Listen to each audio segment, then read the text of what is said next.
Hello guys, എല്ലാവർക്കും സുഖല്ലേ? എന്തുണ്ട് വിശേഷം? ഇന്ന് ഞാൻ വന്നിട്ടുണ്ടല്ലോ അടിപൊളി തരിക്കഞ്ഞിൻ്റെ റെസിപ്പി കേട്ടോ. അത് സിമ്പിളായിട്ട് ഇതിലും സിമ്പിളായിട്ട് ഇനി വേണമെങ്കിൽ ആർക്കും ഉണ്ടാക്കാൻ പറ്റില്ല കേട്ടോ. അപ്പോൾ എങ്ങനെ പെട്ടെന്ന് തരിക്കഞ്ഞി ഉണ്ടാക്കാൻ നോക്കാം. നോമ്പിൻ്റെ മസ്റ്റായിട്ടുള്ളൊരു ഭാഗമാണ് തരിക്കഞ്ഞി. കാരണം വെച്ചാൽ നമ്മളെല്ലാവരും കോഴിക്കോട്ടുകാർ മെയിനായിട്ട് ഉണ്ടാക്കുന്നൊരു സാധനം കേട്ടോ.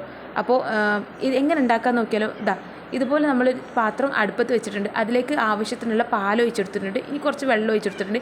പാല് നന്നായി തിളച്ച് വന്നതിന് ശേഷം അതിലേക്ക് നമ്മൾ റവ ഉണ്ടല്ലോ, റവ വറുത്തിച്ച റവ ആഡ് ചെയ്ത് കൊടുക്കുന്നുണ്ട് കേട്ടോ. ഒരു 2 കയ്യിൽ റവ നമ്മൾ ഇട്ടെടുത്ത് ഇത് നന്നായിട്ട് ഇളക്കി കൊടുക്കുക, കട്ട പിടിക്കാതെക്കാൻ വേണ്ടിയിട്ട്. നന്നായിട്ട് ഇളക്കിയിട്ട് ഇതുപോലെ ഇങ്ങനെ പൊക്കി അടിച്ച് കൊടുത്തു കഴിഞ്ഞാൽ റവ കട്ട പിടിക്കില്ല കേട്ടോ. എന്നിട്ടുണ്ടല്ലോ റവ ഒന്ന് കുക്കായി വരണം, അതായത് ഒന്ന് വെന്ത് വരുന്നവരെ നമ്മൾ കാത്തുക്കുക. ഒന്ന് വെന്ത് വന്നതിന് ശേഷം മാത്രം നമ്മൾ മധുരം ആഡ് ചെയ്ത് കൊടുക്കാൻ പാടുള്ളൂ. കാരണം വെച്ചാൽ മധുരം ആഡ് ചെയ്ത് കഴിഞ്ഞാൽ നേരത്തെ ആഡ് ചെയ്യുകയാണെങ്കിൽ നമ്മൾ കുക്കിംഗ് ടൈം കുറച്ചുകൂടി കൂടും. അപ്പോൾ കുക്കിംഗ് ടൈം ഒന്ന് സ്ലോ ആക്കാൻ വേണ്ടി, അത് ഒന്നും കൂടി എന്താ പറയുക പെട്ടെന്ന് കഴിയാൻ വേണ്ടിയിട്ടാണ് നമ്മളെന്താ ചെയ്യുന്നത് വെച്ചാൽ മധുരം ലാസ്റ്റിലേക്ക് ആഡ് ചെയ്യുന്നത്. ഇപ്പോൾ ഒരു പിഞ്ച് ഉപ്പ് നമ്മൾ ഇട്ട് കൊടുക്കുന്നുണ്ട്, കല്ലുപ്പാണ് ആഡ് ചെയ്ത് കൊടുക്കുന്നത്. എന്നിട്ട് നന്നായിട്ടൊന്ന് ഇളക്കി കൊടുക്കുന്നുണ്ട്. ഇനി ഇപ്പോൾ ഈ ടൈമിൽ നല്ല വെന്ത് വന്ന സമയത്ത് നമ്മൾ പഞ്ചസാര ആഡ് ചെയ്ത് കൊടുക്കുക കേട്ടോ ചെയ്യുന്നത്. ആവശ്യത്തിനുള്ള മധുരം ഈ ഒരു ടൈമിൽ നമ്മൾ ആഡ് ചെയ്തെടുക്കുന്നുണ്ട്. പിന്നെ നമുക്ക് എന്താ പറയുക തരിക്കഞ്ഞി വെന്ത് കഴിഞ്ഞാൽ നല്ലൊന്ന് കുറുകി വരും. അപ്പോൾ ഓവർ കുറുകുന്നത് അത് വേണ്ടാന്നുണ്ടെങ്കിൽ ലേശം ചുടുവെള്ളം ഒഴിച്ച് ചുടുവെള്ളമോ അല്ലെങ്കിൽ പാൽപ്പൊടി ചുടുവെള്ളത്തിൽ കലക്കിയിട്ടോ ഒക്കെ ഒഴിച്ചു കൊടുത്താൽ ഇതൊന്ന് ലൂസായി കിട്ടും കേട്ടോ. അപ്പോൾ അത്രയേ ഉള്ളൂ. നമ്മുടെ തരിക്കഞ്ഞി ഇവിടെ റെഡി ആയിട്ടുണ്ട്. ഇനി നമ്മൾ അത് വറവിടണം. ഈ വറവിടൽ പറഞ്ഞാൽ മസ്റ്റായിട്ടുള്ളൊരു ഭാഗമാണ്. അത് നമ്മൾ സ്കിപ്പ് ചെയ്യാനേ പാടില്ല. നമ്മൾ ചട്ടിയിലേക്ക് നല്ല നെയ്യ് ഉണ്ടല്ലോ, നല്ല നെയ്യ് തന്നെ വേണം കേട്ടോ, മസ്റ്റാണ്. അത് നമ്മളിതാ ഒരു ടേബിൾ സ്പൂണോളം ഇട്ട് കൊടുക്കുന്നുണ്ട്. ഇനി കുഞ്ഞുള്ളിയാണ് വേണ്ടത്. കുഞ്ഞുള്ളി നമ്മൾ അതിലേക്ക് കൊത്തി അരിഞ്ഞു കൊടുത്തത് ഇട്ട് കൊടുക്കുന്നുണ്ട് കേട്ടോ. എന്നിട്ട് ഇതൊന്ന് ജസ്റ്റ് ഒന്ന് ഇങ്ങനെ കയ്യിലോണ്ട് ഇളക്കി കൊടുക്കണം. ഇളക്കി കൊടുത്തതിന് ശേഷം ഇതിലേക്ക് നമ്മൾ നട്ട്സ് ചേർക്കണം. നട്ട്സ് നിങ്ങളുടെ കയ്യിൽ എന്ത് നട്ട്സുള്ള അത് ചേർത്ത് കൊടുത്താൽ മതി. ഇന്നെ വേണമെന്നൊന്നും നിർബന്ധമില്ല.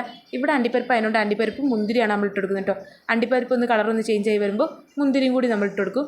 മുന്തിരി ലാസ്റ്റ് ഫ്ലെയിം ഓഫ് ചെയ്യുന്നതിന് തൊട്ട് മുമ്പായിട്ടാണ് ആഡ് ചെയ്ത് കൊടുക്കുക. കാരണം ചില മുന്തിരി പെട്ടെന്ന് വെന്ത് വരുമല്ലോ, അതുകൊണ്ട് കേട്ടോ. അപ്പോൾ ഇതൊന്നിങ്ങനെ ആഡ് ചെയ്ത് കൊടുത്തിട്ട് നന്നായിട്ടൊന്ന് കളർ ചേഞ്ച് ആയി വന്നു കഴിഞ്ഞാൽ നമ്മൾ എന്താക്കുക, നേരെ നമ്മുടെ തരിക്കഞ്ഞിയിലേക്ക് ഒഴിച്ചു കൊടുക്കുക കേട്ടോ. ഇതില്ലെങ്കിൽ തരിക്കഞ്ഞി പിന്നെ ഇല്ലയെന്ന് പറയണം. കാരണം വെച്ചാൽ ഇത് മസ്റ്റായിട്ടുള്ളൊരു പാർട്ട് കേട്ടോ. അപ്പോൾ ഇതിങ്ങനെ ആഡ് ചെയ്ത് കൊടുത്തതിന് ശേഷം നന്നായിട്ടൊന്ന് മിക്സ് ചെയ്തിട്ട് അത് അങ്ങനെ തന്നെ മൂടി വയ്ക്കുക. എന്നിട്ട് ആ നോമ്പ് തുറക്കുന്ന സമയത്ത് കഴിക്കട്ടോ. അപ്പോഴാണ് അതിൻ്റെ ടേസ്റ്റ് കിട്ടുക. അപ്പോൾ വീഡിയോസ് ഇഷ്ടമാണെങ്കിൽ എല്ലാ കൂട്ടുകാരും ചാനൽ സപ്പോർട്ട് ചെയ്യണം കേട്ടോ. ഒന്ന് സബ്സ്ക്രൈബും ചെയ്തേക്കണേ. ഒരുപാട് കൂട്ടുകാർ ചാനൽ സബ്സ്ക്രൈബ് ചെയ്യാണ്ടും അതുപോലെ തന്നെ വീഡിയോസിന് നല്ല ലൈക്കും കമൻസും ഒന്നും തരാണ്ടും കാണുന്നവരുണ്ട്.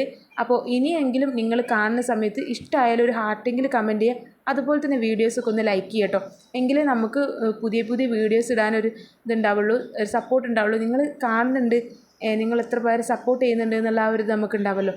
അപ്പോൾ അതുകൊണ്ടാണ് വീഡിയോസ് നിങ്ങൾക്ക് ഇഷ്ടമാവുകയാണെങ്കിൽ എന്തായാലും മറക്കാണ്ട് സപ്പോർട്ട് ചെയ്യണം കേട്ടോ.